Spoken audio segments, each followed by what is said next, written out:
After all the optimism that there was around this New Orleans Saints team this offseason, unfortunately, through 4 games, what we know is that they're bad. We got all that and a little bit of lagniappe for you on today's episode of Locked On Saints. You are Locked On Saints, your daily New Orleans Saints podcast. Part of the Locked On Podcast Network, your team every day.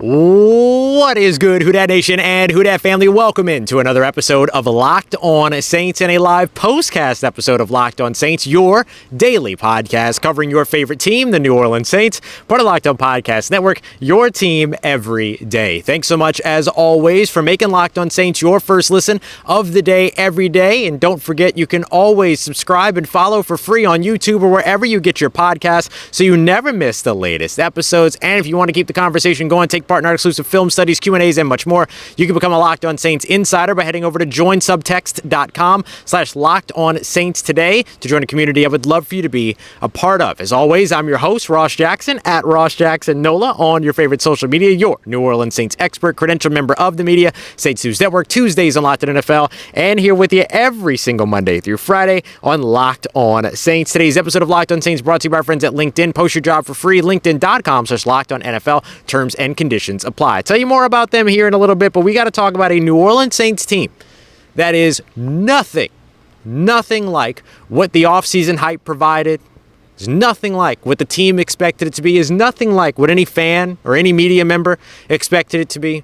This New Orleans Saints offense is struggling. This New Orleans Saints offense is lost. This New Orleans Saints offense is bad. Can they fix it? Becomes the next question. But what will they have to do? Well, significant changes are needed. We're going to get to that. We're also going to take a look at the turning point during this game, and it all came down to the New Orleans Saints giving a gift right back to the Tampa Bay Buccaneers. And then we'll get to whether or not anything went right on this field today for the New Orleans Saints and how things can move forward from here, or should move forward from here. So, look, I know there's going to be a lot of folks tuning into the show that are angry, that are upset, that are frustrated, that are mad about how bad this performance was here today. And this was a bad performance here as I report to you from the ground floor, the field of the Caesars Superdome. And I just want you to know that every bit of frustration that you feel, every bit of anger that you feel, every bit of I'm mad that you feel is absolutely justified. This was about as bad a game of football as you have probably watched as a New Orleans Saints fan since 2006. This was a rough display. This New Orleans Saints team has still yet to score 20 points this season, despite having Derek Carr, the quarterback that they wanted to go out there and get this offseason under center, despite getting Alvin Kamara back this game, who actually had a decent game when they didn't have him running sideline to sideline. Chris Olave, Michael Thomas, Rashid Shaheed. I know Juwan Johnson didn't play in this game, but throughout the season, they've had all these weapons. They've had all this talent on this New Orleans Saints offense, and they have still yet to score 20 points. 20 points. The New Orleans Saints offense put up under 200 total yards of offense today. The last time that happened was last year in that horrendous game against the Pittsburgh Steelers in Pittsburgh in a 20-10 loss, in which they put up 185 in that game. The Saints defense led up more than 20 points for the first time after an 11-game streak, but I'm not about to put this loss on the New Orleans Saints defense because the offense handed the Tampa Bay Buccaneers 7 points in this game. So where do the New Orleans Saints go from here? Let's start there, okay? We'll come back to the game and all these other things, right? But let's just be honest about where the New Orleans Saints are and what it's going to take for them to get better. I asked Dennis Allen after the game today if they felt that it was necessary to change play callers, if they would do it. Just, can you do it? If you decide that it is. And Dennis Allen gave me the same answer that he given to several of my colleagues. We all asked him different questions about play calling on offense. And let's be specific here. We're asking about Pete Carmichael, right? Like, should Pete Carmichael still be calling plays for the New Orleans Saints offense? It's pretty clear that the answer through a season and now 4 games is no, right? Like, this isn't working. What the New Orleans Saints are trying to do isn't working, and it can't all be execution on the field, right? I know that that's kind of what they said at the end of the season last year. Jameis Winston, Andy Dalton, they put it all on the execution of the players. This year, you can't say that. I mean, there's remarkable talent on this field. The Bucs defense is not 9 points good. There's an issue. There's an issue with play calling, right? Let's define where that issue is, right? Where we can see those issues. Running on 2nd and 10 after an incomplete pass, that's back. 3rd and 4, let's take a 50-yard deep shot, that's still around. The opening drive, in rhythm, everything looking good, and then the New Orleans Saints do what? They run this weird reverse that loses them 8 yards. The moment that they get into the red zone, it's almost like, no, we can't be in the red zone, right? They got to the 19-yard line and then said, no, got to take a step back here, and then lost like 7 yards or whatever it was on that play. Play calling has not been good. And there were some things early on in the season where you could see that the play calling was much better. Using Chris Olave out of the backfield, being creative with motion, all that. We saw a little bit of that in the first drive of this New Orleans Saints game and this loss to the Tampa Bay Buccaneers, but then it all just kind of reverted right back to what it's been. The New Orleans Saints had 11 offensive drives in this game. 5 of them went for 5 or fewer yards, 3 of which were negative yard drives, including a drive in which they went negative 6 yards despite getting a 10-yard penalty in their favor. In their favor. This offense is not working. This offense needs to change. This offense needs to grow. This offense needs to evolve. And that might mean significant changes for this New Orleans Saints team. And it's unfortunate, but the truth is that those changes might not be able to happen until after the season, because an in-season change at play caller probably isn't going to make your team better. Like, that's just kind of the way that it works in the NFL. Changing your play caller mid-season doesn't usually help. But can it be any worse than what you've seen through the first 4 games? Hard to say no, right? Hard to say that it's going to, or hard to say yes, rather. Hard to say that it's going to be worse than what you've seen so far. Like, let's just be real about this team right now. This team is bad on the offensive side. It's not a good team right now. And they had some things over on the defensive side that went well. Isaac Yiadom getting them the interception. We'll talk about the turning point there for New Orleans, but it felt like everything was going their way. What did the offense do? Handed the ball right back to the Tampa Bay Buccaneers. And we can get into conversations about should Derek Carr have played, should he not have played. Even without factoring in the quarterback, this game was poorly called. This game was poorly managed. It just did not feel like the New Orleans Saints ever got a rhythm started. It does not feel that this New Orleans Saints team, for the second year in a row now, knows who they want to be on the offensive side. Alvin Kamara said after the game that there will be some tough conversations that have to happen. And those tough conversations need to happen right now. They need to happen quickly, because this New Orleans Saints team is 2-2 through 4 games. That's what I predicted they would be partway through this game, but I somehow feel bad about it. Like, I somehow feel worse about this team being 2-2, even though I predicted them to be 2-2 at this point. I predicted them to be 2-2 because I had them losing games to the Green Bay Packers, and I think I had them lose. Yeah, and I had them losing the opening game to the Tennessee Titans. But yet, here they are, 2-2 on 2 of just gut-wrenching losses. Gut-wrenching losses for this team, and now they have to bounce back going on the road 2 games in a row to AFC opponents, unfamiliar opponents, Bill Belichick and the New England Patriots, and then they've got the Houston Texans, who are on like a weird tear right now. If the Saints don't rattle off a couple of wins here, all hope is going to be gone for this team, right? Like, it's going to be hard to feel good about this team, so they can't let that happen. So let's take a look now. And the way that they don't let that happen is by making a change somewhere, doing something on the offense that changes what the offense is and their ability to be able to produce. Because it wasn't the offensive line, it wasn't bad decision making, it wasn't those things that we saw last year with Andy Dalton, right? It was just not a good game plan, not a good set of play calls, offense not being able to stay on the field. It was all of those things. So the only way for them to fix it is with some drastic changes. And if those drastic changes don't happen in season, they are sure to happen at the end of the season. And it might just be more about the offense we're talking about when it comes to those changes at that point, if that ends up being the case.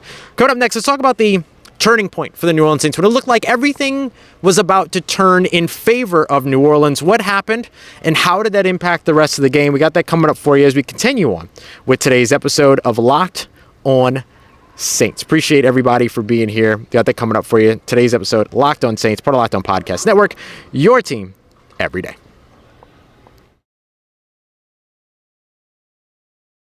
Today's episode of Locked On Saints is brought to you by our friends over at LinkedIn. LinkedIn Jobs helps you find the qualified candidates you want to talk to faster. Maybe the New Orleans Saints could use LinkedIn to see if they can find themselves a different play caller over on the offensive side. Just head over, post your job. You could change your hashtag hiring frame to spread the word, let everybody know that you're going to be looking for a new offensive play caller, get the recommendations, get the resumes, get the screening questions done, all that other stuff, and then maybe be able to make you the hire that you're looking for your small business. I make the jokes about the New Orleans Saints offense, but this is really good for small businesses as well. Small businesses have voted LinkedIn Jobs #1 when it comes to providing quality hires for versus all of those leading competitors that are out there. So go check them out today if you're interested.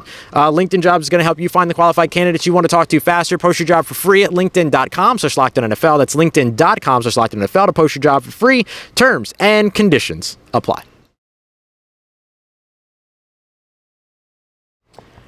All right, family, continuing on with today's episode of Locked On Saints. Thanks again, as always, for being here. And I know it's a rough day.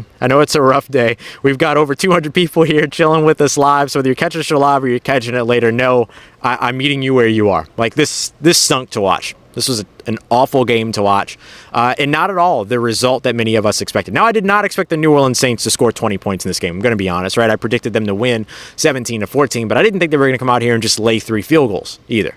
Lay a goose egg again in the red zone, be bad on third downs. These were all the things that gave the New Orleans Saints a lot of trouble. And I don't want to sit here and just beat you over the head with how much this team struggled and how bad they were on offense today, because that's not fair to you. You had to watch it, right?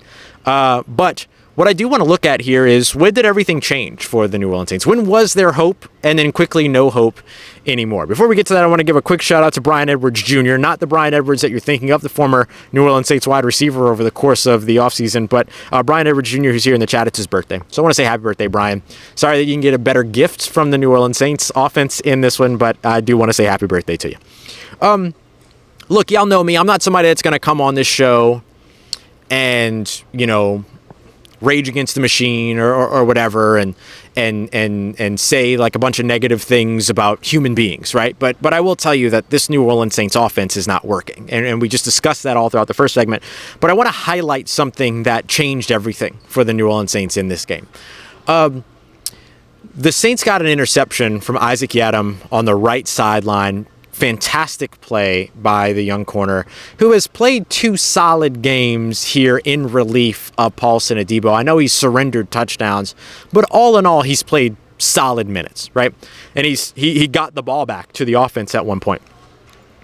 And the New Orleans Saints, with 41 or so seconds left on the clock, went on the 1-yard line, started a drive that probably should have been a touchback. Dennis Allen didn't review it. Probably the reason why he didn't review it is because it was already a turnover, which meant it was already reviewed. That's why they ended up spotting it on the 1-yard line. But probably should have been a touchback.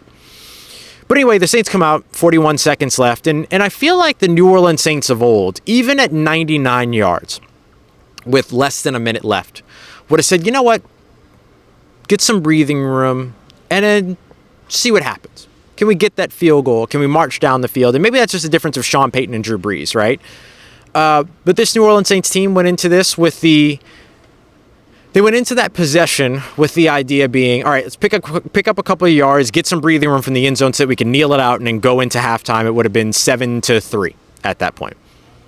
So the Saints try to go this super conservative, maybe too conservative, whatever. But even without that, this conservative route of okay, in control, stop them from taking a 14-3 lead, kneel, go into the end zone, or go into halftime. They hand the ball off. Adam Prentice fumbles. The Tampa Bay Buccaneers get the ball on the 7-yard line. Tampa Bay Buccaneers score. It's still 14-3. That moment is where the game ended, it felt like, for the New Orleans Saints. They never really recovered from that moment. That, to me, was a big-time turning point. And this is where I look at the Saints offense and their inability to gain momentum, their inability to get into a rhythm. as being pretty massive and very noticeable in this game. The New Orleans Saints right now have more turnovers on the season than they have touchdowns that they've scored. In this game, 9 points, just 3 field goals. That moment, remember, we've talked about this a bunch, right? The game of football is about moments. Can you arrive for all of the biggest moments? And the New Orleans Saints defense arrived at one of the biggest moments. They took away the touchdown. They took away the touchdown with the interception. But then the New Orleans Saints offense couldn't arrive at I don't want to say the easiest, okay? Because football is not easy. But if your goal was to run the ball, kneel and go into halftime, that ain't no moment. That ain't no moment, right? You're just trying to get off the field. You're trying to get off the field and then stay at the wounds that you have and then come in a better situation at the beginning of halftime, at the beginning of the second half. I get it. I understand. But the Saints offense couldn't do that. And that to me is as indicative as it gets and is as much an indictment on this New Orleans Saints offense as anything else. And that had nothing to do with the play call. That had nothing to do with the quarterback.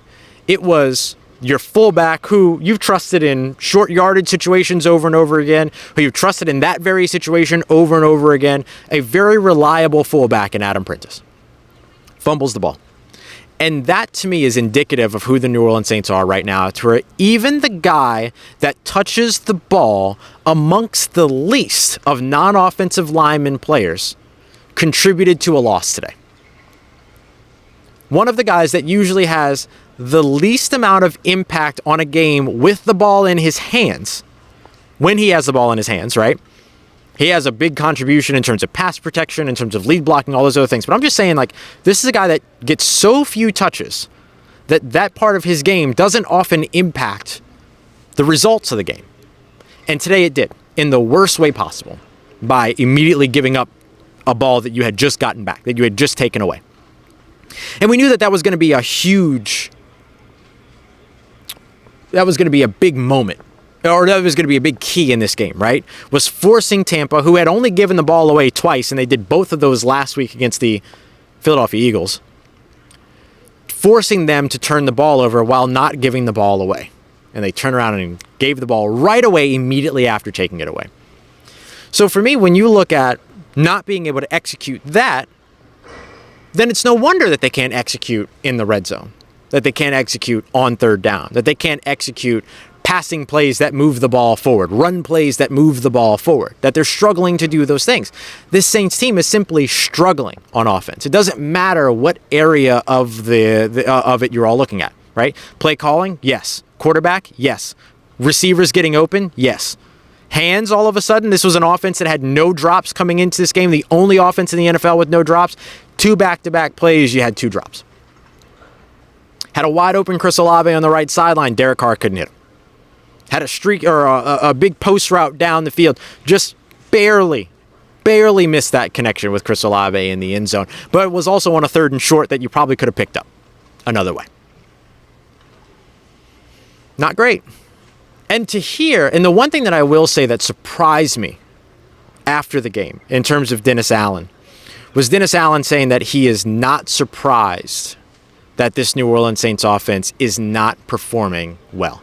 Now, he said that they expected there to be some growing pains and that these were not the amount of growing pains that they expected. So I think he kind of clarified his statement a little bit. But it is absolutely a surprise that this New Orleans Saints offense is not in tune and not even perfect. They didn't need to be perfect right now, 4 games in. It's still early. But they are far less than perfect right now. And that's massive for this New Orleans Saints team. Because you can't rely on the defense to start holding teams under 10 points. You got to start scoring points over on the offensive side.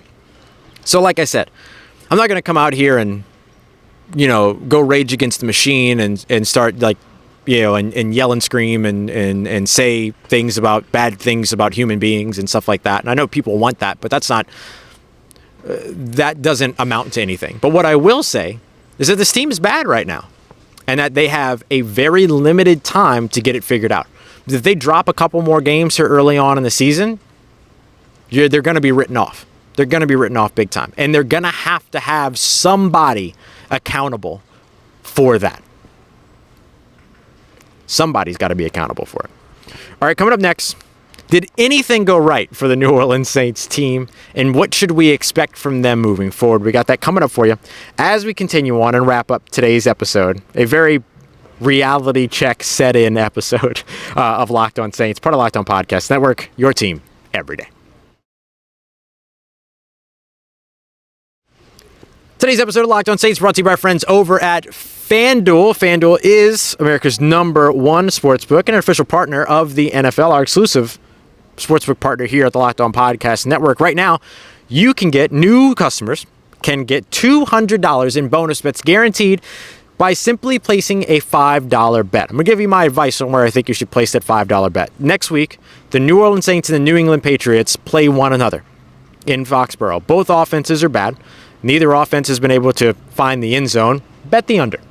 Bet the under with your $5. And if you win, you'll win that. And you'll also get your $200 in bonus bets. It's $200 in bonus bets if you're a first-time user, win or lose.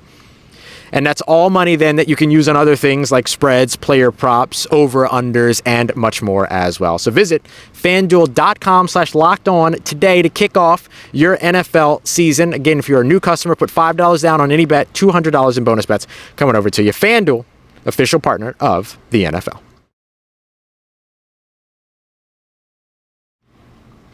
Let's get it, Who Dat Nation. To wrap it up today's episode of Locked On Saints, a sombering episode, but I look fly, so I'm cool with that.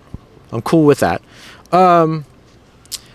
Look, this New Orleans Saints team is not good right now, right? Like, just not good. But did anything go right for them? There's a couple of small things, but for the most part, we have to be honest about this team right now. This team, not a lot went right for them on really either side of the ball.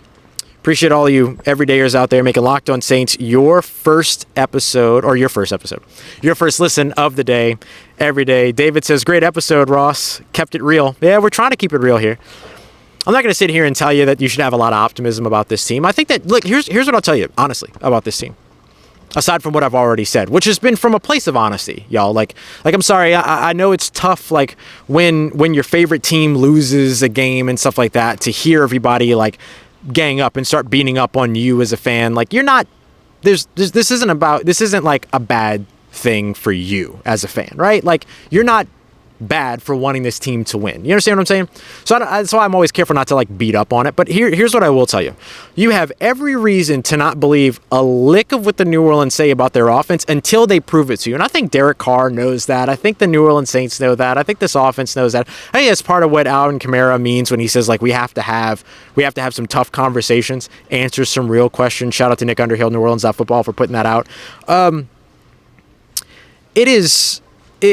There's no reason for you to believe that this offense is just going to magically get better, right? Like, that seems reasonable to understand or to comprehend, right? And instead, they have to show you, right? They have to prove to you that this offense is going to get better. And I don't know how that happens. You maybe could make a play calling change to Ronald Curry, give him the reins, let him try to call some plays or call plays and see if that makes your offense any better. Maybe he's a little bit more aggressive. Maybe he understands that going backwards doesn't aid you in going forwards, things like that, like in the run game and stuff like that. This run game, a lot of lateral runs that went from one side of the field to the other side of the field, kind of running sideline to sideline as opposed to getting north and south as quickly as possible. They kind of figured that out in the second half, but it was too late. It's too late. The turning point had already happened. The momentum wasn't being built. There was no identity, all these other things.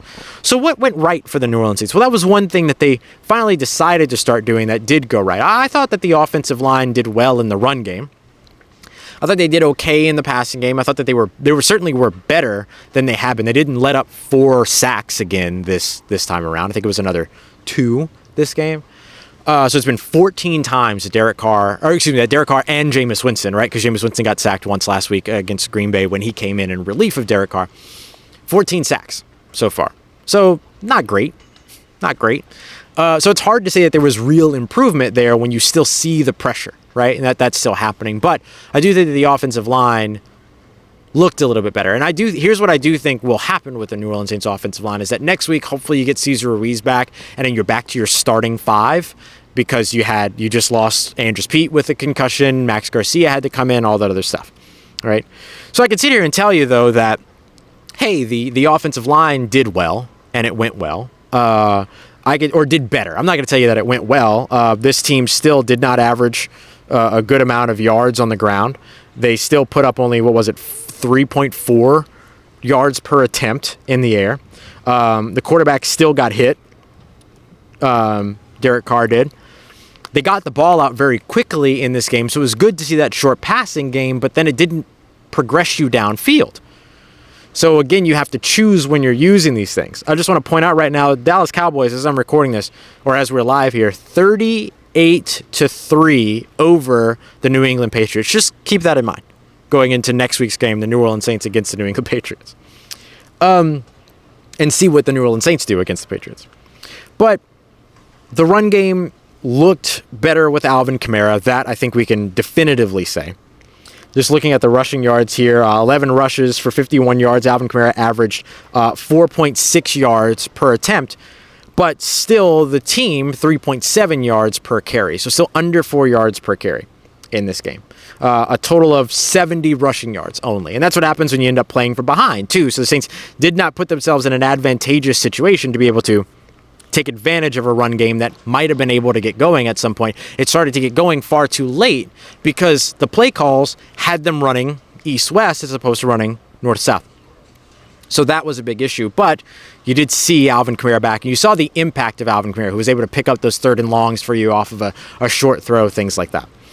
The other thing that I thought went okay for New Orleans was Bryan Bresee. I thought Bryan Bresee had a really solid game in this one. He did have the illegal hands to the face penalty, which just kind of unfortunately happens in certain situations and all that when you're trying to rush the passer and everything. So I give a little bit of an edge to that one, or a little bit of a pass to that one rather.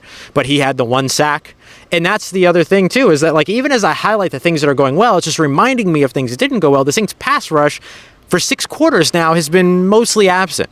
Right, has not been able to get home or impact the game the way that we saw the pass rush impacting the game through the first 2 games, through the first 2 contests.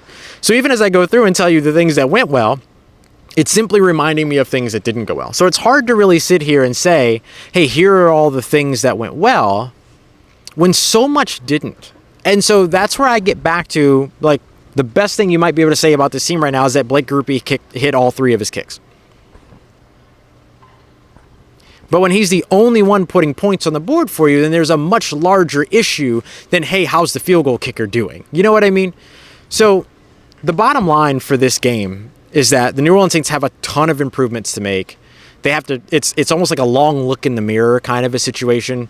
What am I? Who do I want to be? And why am I not that kind of a thing? The internal struggle I deal with all the time. No, I'm just kidding. But it's tough. It's tough to look at this New Orleans Saints team right now if you're a fan of this team and say you feel good about it. I get that 100%. And so it's on the New Orleans Saints to prove to you and the rest of the fan base that they are going to be a better team moving forward.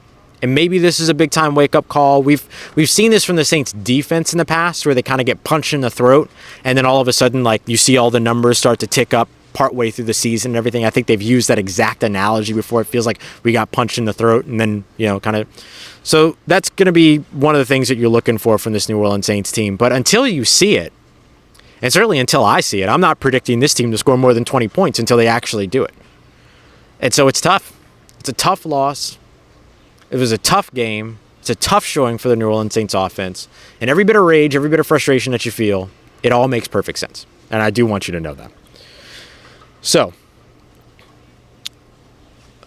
this is a good question. Somebody asked, why would Derek Carr play if you're not 100%? And the fact of the matter is that I think he was his 100%. It just wasn't a good game. I can think of one throw that I really look at and go, Derek Carr maybe could have made that throw if he didn't have the shoulder thing. Then he came out at the end of the game because the shoulder was sore. Jameis Winston comes out, and then the Saints end up turning the ball over again. That's neither here nor there in terms of why that's important. But even when they made the change, nothing went the way of the New Orleans Saints in this matchup, and that's just part of it. So I'll be very interested to hear what the Saints have to say. We'll be there tomorrow at the New Orleans Saints facility for the day after press conference and everything. And And I'm very excited to see what it is that they have. They're very interested to see what it is that they have to say and how they intend on making this team better. Because right now, this team is nowhere near what everyone expected them to be. And this team is nowhere near matching the amount of talent and potential it has on its roster with its ability to produce. And that's just being real. That's just being real. And if you come here for nothing else, I'm going to keep it real. All right, y'all. I appreciate you so much for coming through for another episode of Locked On Saints and for making Locked On Saints your first listen of the day every day. Coming up on Monday, we're going to have the Extra Point, which is a new feature here on the show, as well as the Hurry Up. So here's what I need. I need your questions. Oh, and I can't wait to see them. I'm going to pick one question to do for our Extra Point, and then I'm going to give you the biggest story of the day in the in the Hurry Up. So we're going to have some short form stuff tomorrow, and then we'll be back at you with another full episode Tuesday morning. I appreciate y'all as always for being here and making Locked On Saints a part of your day, a part of your routine. I hope that you're okay with the realness of today. I know it wasn't, celebratory. It wasn't happy, but I'm not going to sit here and celebrate when there was nothing to celebrate, right? So I hope you appreciate keeping it real and being able to kind of get through this episode and talk a bit about this team. But I appreciate you very much for making Locked On Saints a part of your day, part of your routine, for saying yes to me and the show. As always, if you see me, please say hi. And if you need anything else around your New Orleans Saints in between these episodes, make sure you follow me on Twitter at Ross Jackson. NOLA. Hit me up. Let me know how the family's doing. Let me know how you're living. Let me know how you're momming them. And trust Who Dat Nation, I'll holla at you.